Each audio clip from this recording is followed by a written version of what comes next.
The Senate minority and majority remain deadlocked over the changing of the rules to allow virtual participation of its absent members. Good morning. I'm Atty. Jimeno, and this is At the Forefront.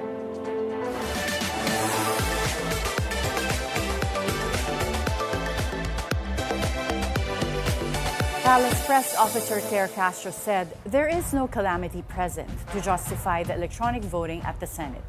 But she clarifies it is up to the senators to decide on the matter. On Tuesday, the Senate minority bloc walked out of the plenary hall after members of the majority tried to push for an amendment that would allow senators to attend sessions or even vote remotely for a justifiable reason. Another big task for the upper chamber is the trial of Vice President Sara Duterte. How can the Senate hurdle this impasse? To answer this and other issues, we'll be speaking with political analyst Professor Edmund Tayao. Good morning, Professor Ed. Good morning, Atty. Karen. Let's start with this issue on remote participation and voting. The Senate minority and majority are deadlocked over the issue of allowing virtual participation of absent senators. Why do you think the majority was pushing for remote participation and voting? Atty. Karen, I can't help but think of this initiative as still part of the whole saga that's still ongoing. Starting with the sudden change of leadership 2 weeks ago, I think. I trace it as starting there because at that particular instance at all, the rules have already been somehow used in their favor. Obviously, whether there's an arrest warrant or not, Senator Bato is in hiding. And that, the vote was obviously critical that they had to ask him to come in person to be able to vote. Now, that alone is an indication that, there's a need to be present to vote. No? Because that's in their current rules. It's the current rule because if we go back in time, there's a reason why voting has to be done in person. Now, even the argument that the other side is saying that during the time of incarceration of then Senator and now Representative De Lima, that there was an effort to have her participate. But again, that's an entirely different. Was this not only different time? It was a time of the pandemic. Not to mention that the difference with the former Senator De Lima is that she surrendered. She's not a fugitive, and the request was only to participate. Voting is an entirely different matter, especially if we factor in the, as you've mentioned, the coming impeachment. I mean, as someone who knows how litigation happens, the appreciation of evidence and even the appreciation of testimonies, would require really one to be there present. Walang pinag-iba yan when you're talking to a person, personally, face to face. Yung body language is a very significant consideration. So, how can you justify that? Sabihin nila sa video, makikita naman yung body language.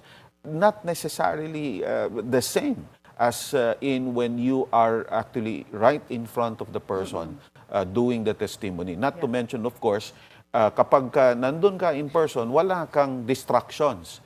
Kapag ka nasa bahay ka, you and I know, I mean, we've been teaching even during the pandemic, and there are so many distractions. Even if we do online classes, now there are many disruptions. That's why we require students to always have their cam turned on during classes. And facing themselves, right? But Professor Ed, parang as for me then as a lawyer, hindi ako makapaniwalang yung online voting is just targeted for the impeachment trial, because in the impeachment trial, for there to be a conviction, they need 16 physical votes, meaning senators that are physically present. Exactly. So that alone, kahit na hindi bumoto si Senator Bato because he's absent, it won't count in favor of the conviction. Kailangan nila ng 16, meaning, let's say yung majority will acquit. That's 13. Yung 11, kailangan nila makakuha ng 5 from the majority. So, it's not,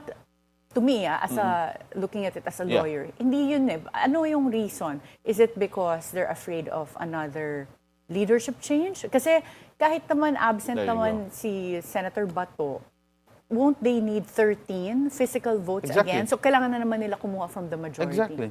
Exactly. So, again, you put it right. I mean, to my mind, no, hindi na nga kailangan yung conviction eh. Kasalanan din naman ng Duterte side, no? They were the ones who petitioned the Supreme Court to render the original impeachment effort, no, to be set aside. And because it was set aside, the decision of the Supreme Court is for the House of Representatives really to be more thorough before. Dati numbers game lang yan. Alam, the impeachment of then President Erap, no, nagdadasal lang nun, no, yung pala motion na yon to transmit the articles of impeachment. This time hindi na pwedeng numero lang. Kailangan himayin ng House of Representatives, and the House of Representatives already did, no, precisely that requirement, that prescription.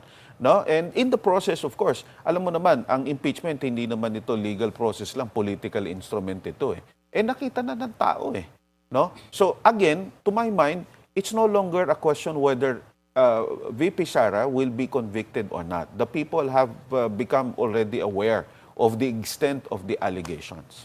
Well, going back to the issues in the Senate. Tapusin ko lang. So, you're right in saying that to my mind, it's no longer just about the conviction. It's about the rickety, condition of the Senate leadership now. Okay, it's a rickety condition. Bakit ba nag-push for a Senate leadership change yung new majority bloc, do you think? Kasi from the side of Senator Bato, if he hadn't shown up in Senate, mas tahimik eh. Ngayon, lahat ng attention biglang na-focus sa kanya. Why did he even have to risk himself showing up and being arrested just for this leadership change? I mean, kasi kung yun nga, like we discussed as lawyers, kung dun lang sa impeachment, they can already have this opportunity not to have VP Sara convicted kasi kailangan mo nga ng 16 physically present senators. But what is at stake here? Was it just Senator Alan Peter wanting to become Senate President at na-convince niya si Senator Bato?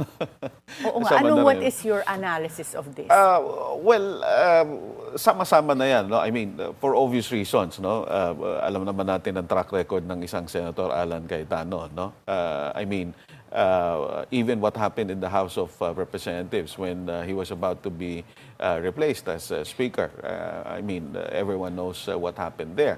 So, in other words, it's not a question whether or not he really wanted to be a Senate President or not, because if I'm not mistaken, even as early as last year, just right after Senator Soto was installed as Senate President, there were already moves to unseat then Senator Soto, and the name Alan Peter Cayetano has always been there. So, in other words, that's really part of the equation. But apart from that, the need to change the leadership in the Senate is to ensure that the way the impeachment trial will be conducted will be controlled by the new majority. Again, precisely because this is more of a political instrument. What they're really preventing is for these evidences. Take note, no? If we just count the extent of the evidences attached to the impeachment articles of impeachment. The articles of impeachment is about 52 pages, if I'm not mistaken. The House resolution is about 24 pages, if I'm not mistaken. But the evidences attached to it is more than 1,000 pages. So you can just imagine the extent of what will be revealed, no, in the event that the impeachment trial actually happens and all these evidences are publicly shared and disclosed.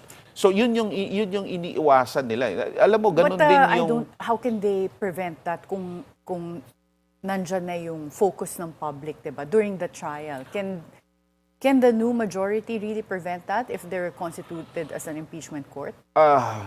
As you've seen, and again, rightly said, you're a lawyer, you know that, when you don't have the facts, no, and you have the rules with you, you pound the rules, no? Quoting Senator Lacson, no? So, and if you are going to look at the strategy that is employed, no, especially by the Vice President, the legal team of the Vice President, they're not dealing with the substance. They're not dealing with the accusations, no, that are now prepared, no, for the Vice President. They're approaching it via technicality. So, in other words, I'm sure that the rules would be one of those seen as a very significant consideration in the event that the impeachment trial happens. Professor Ed, do you think that the Senate leadership change also had something to do with the Blue Ribbon Committee report that they were trying to get signatures for? Sila Senator Ping Lacson, who was Senate President pro tempore at that time. Thanks for asking that. Kasi binabaliktad na naman nila.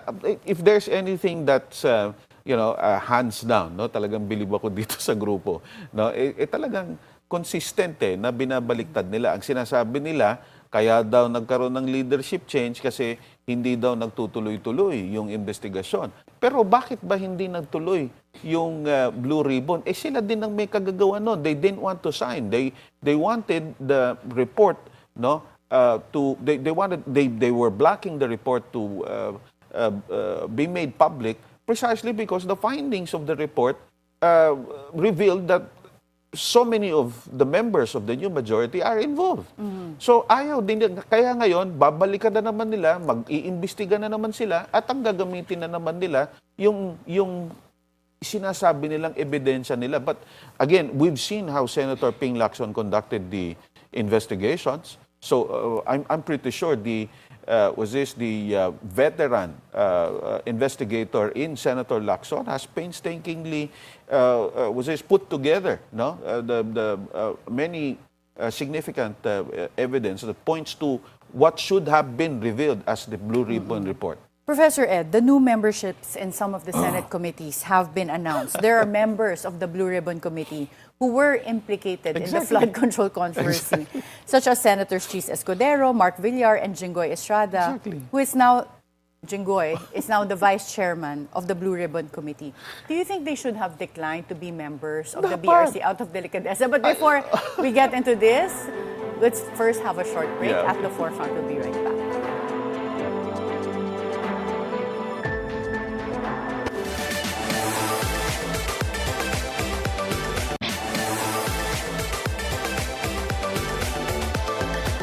Welcome back at the forefront. We continue our conversation with political analyst Professor Edmund Tayao. Professor Ed, the new memberships in some of the Senate committees have been announced. There are members of the Blue Ribbon Committee that were also implicated in the flood control controversy. So this includes Senator Chis Escudero, Mark Villar, and Jinggoy Estrada, who is now the vice chairman of the Blue Ribbon Committee. Do you think that they should have declined membership in the BRC out of delicateza? You know, in normal circumstances and probably well-meaning people, you expect that to happen, no? And that's what we call delicadeza, no? Pero kasi siguro feeling nila delikading sila, so delikado sila. So they have to be there. And that's precisely why I've been saying, and they have the temerity to insist that they had to move for the change of leadership because they were wanting to pursue the flood control controversy. Sila nga yung nagpapigil nga nitong Blue Ribbon Committee proceedings no? Pati yung report. Hindi nila pinirmahan, but at the same time, they don't want it to be made public, no? So, my question is, kung ikaw sabihin na lang natin na implicated ka lang, no? You're still a suspect because for obvious reasons there's no case yet that's filed, no? At least before the leadership change. Why won't you even reconsider being asked to be? Wag na yung being vice chairman yung magiging member ka na lang ng Blue Ribbon Committee. Kung meron kang kahit konti lang na hiya, no? Siguro hindi mo tatanggapin 'yan, no? And you even I even heard Senator Jinggoy saying if That's the price I have to pay for the position for my independent. Or for my What standing up for my principles. Yeah. What principles are you talking about? If you are actually a principled person, whether you know yourself, you are not guilty of anything, nag-recuse ka na dapat doon pa lang. Dung dati pa, in the Yes, past that's right. Blue Ribbon hearings. That's right, that's right. Nung in a social media post, Senator Ping Lacson said, the planned filing of plunder and other charges by the Office of the Ombudsman against personalities linked to the flood control scandal vindicate the findings of the Senate Blue Ribbon Committee, which he used to head. What will happen, do you think, to that partial committee report now that we have a new Wala na. chairperson, Senator Pia Cayetano? Actually, the part of the whole plan, I suppose, is to do away with the report. If you remember, there was even a minority report that they wanted to, they were bandying about, no? At the time that Senator Ping was still the chair of the Blue Ribbon Committee, for obvious reasons, because they didn't like the result of the investigations that came out of the Blue Ribbon Committee chaired by then Chairman Senator Ping Lacson. So I'm sure babaguhin nila lahat 'yan, no? Ang unang-una ko nang ine-expect dito, tatawagin nila yung so-called 18 Marines. Which, no? is that a bad thing? Kasi meron ding mga nag-criticize at that time kay Senator Ping Lacson as the Blue Ribbon Chair nung ayaw niya ipatawag or sinabi niyang hindi nila Actually, ipapatawag. hindi naman sa ayaw eh. I think when he was asked why he wasn't inviting the 18 Marines, kasi unang-una nagkaroon ka na ng Gutesa eh. Nakita naman natin kung paano nangyari si Gutesa, no? So in other words, again, you're a lawyer and in a trial, in litigation, no, kapag ka meron kang ganyang witness at hindi masagot ng maayos yung tanong mo, titingin ka sa abogado mo, what would you make of that kind of witness? Because precisely the problem with graft and corruption cases in the country, no, is that for obvious reasons, there's always a third party, there's a bagman, so you rely significantly on a witness. So if you rely significantly, very much, if not entirely, with the witness has to be really that credible, no? Fast forward, nag-18 Marines ka kasi hindi umubra yung kay Gutesa. Ngayon, so ang sabi ni Senator Lacson, dino-double check pa niya kung reliable at credible na ilabas niya doon sa Blue Ribbon Committee. Kasi nga, nangyari na nga yung kay Gutesa. And if you remember, the NBI tried to look at the veracity, weigh in on the testimonies of each of the 18 Marines. Again, tuwing magkakaroon ba ng trial, grupo sila na 18 nandyan, hindi ba, kung totoo, alam nila talaga yung kwento, hindi pa pwedeng isa-isa mong kakausapin na ayaw din nilang pumayag. No? Regardless whether a lawyer is present, no, if they are asked individually. What about recently, other personalities? After that, saka lang sila pumayag na pwede yung isa-isa eh. What about other personalities like former Budget Secretary Amina Pangandaman and Adrian Bersamin, the nephew of former Executive Secretary Lucas Bersamin? Palagay mo ba ipapatawag yan ni Senator Pia Cayetano kung mag-resume sila ng Blue Ribbon? Dapat, no? Kasi if I'm not mistaken, kasama na sa linya yan before eh. Kaso nga, natigil nga yung ang tawag dito, hearings ng Blue Ribbon. So, definitely, especially now that former DPWH Secretary Bonoan, no, has been identified, no, as one of the primary suspects, if I'm not mistaken. No? So, definitely, kasama na rin yung mga kasama doon sa proseso niya. Senators Jinggoy Estrada, Bongo, Chis Escudero, and also Senator Marcoleta now are facing cases and possible detention. Senators Mark Villar and Camille Villar are also facing charges now pending in the DOJ and SEC. How will all of this affect the upper chamber of Congress? Well, they will really be, with this weekend, in the sense that there will be less of them remaining in the Senate. I cannot second guess exactly how the remaining senators will be dealing with it, but for obvious reasons, that's going to be a limitation on the part of the Senate. But let me also say that this is also being used, no, by the Duterte group as quote-unquote martial law, no? Pero alam nyo, bago pa nangyari itong mga issue na ito, meron ng investigation na nangyayari. Hindi naman overnight meron kang biglang magkakaroon ng kaso. Alam mo din yan, no? So in other words, it's not like just because the minority wants to return as the new majority and take the Senate leadership again, that all these cases are being fabricated left and right. No, ang tagal lang nandyan yan eh. Matagal lang nakaproseso yan eh. No? So it just so happens really that there's something that they have to be made accountable to. So clearly, you can very well see, no, why the new majority is gung-ho at keeping themselves in control of the upper chamber. But in the meantime, mataas ang fuel prices, the peso-dollar exchange rate is at an all-time high. Merong mga dapat low-hanging bill sana. Even the suspension of the excise tax, hindi pa nangyayari.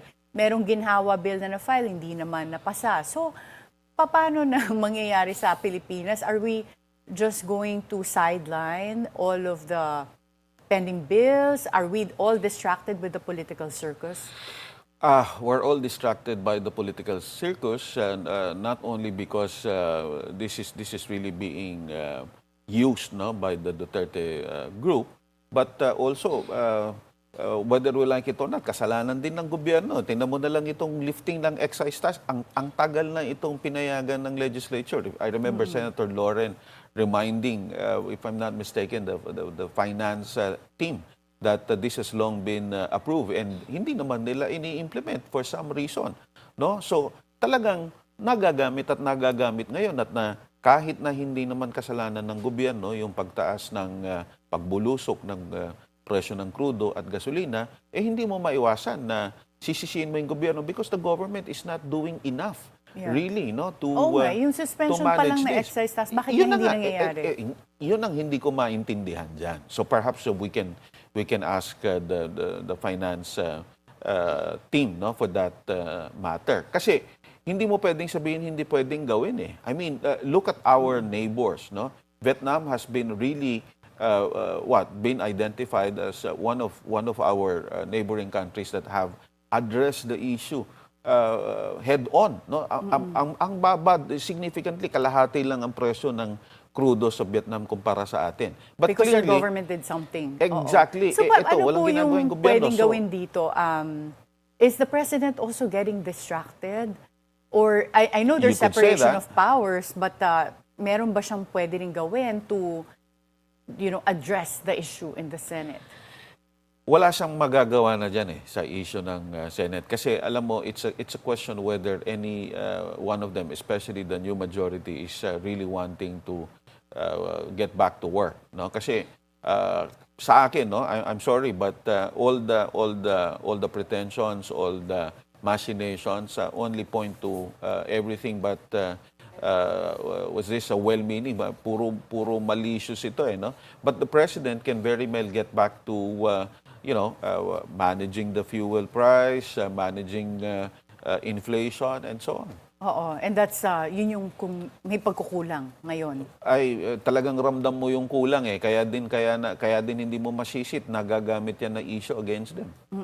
A guilty verdict in the impeachment trial of Vice President Sara Duterte requires 16 votes of physically present senators. Ito yung pinag-usapan natin kanina.